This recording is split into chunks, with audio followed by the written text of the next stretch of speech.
And thank you to our viewers for tuning in from DR. Hello. Woohoo, Dominican Republic. So I have some fiery topics that I want to talk about today. And I want you viewers to have some good information. So first thing I want to talk about is that on Friday, the Supreme Court decided they will be hearing the case regarding the Oklahoma lethal injection procedure. Now, this lethal injection that was used last year, that is used for the death penalty, was just used last year. And the inmate they used it on was dying slowly and gasping for air. So the petitioners who brought this to the Supreme Court are arguing that this protocol is against the Constitution, which is the 8th Amendment, which prohibits cruel and unusual punishment.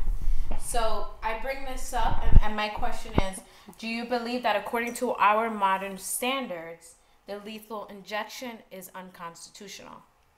I personally, I guess where I'm at now in my life, I would have to take a harder look at it, but where I've been in the past, I'm from a pretty big Republican state, and I'm also spent a lot of time in Texas growing up, so I would have to say that I'm for lethal injection.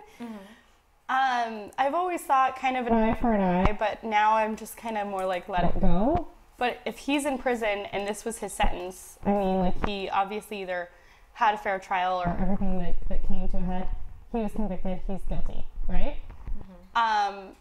So. All right, we'll be right back. We're going to commercials briefly. Thank you. My perception of the B word is that I feel as though that it's thrown around way too easily and extremely generously. For example, within the music, different genres of music, it's being used, and not just the B word, there's other different words, other uses of profanity as well.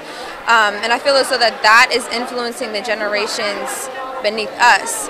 So with that being said, our generation needs to nip it in the butt and correct it, because the generation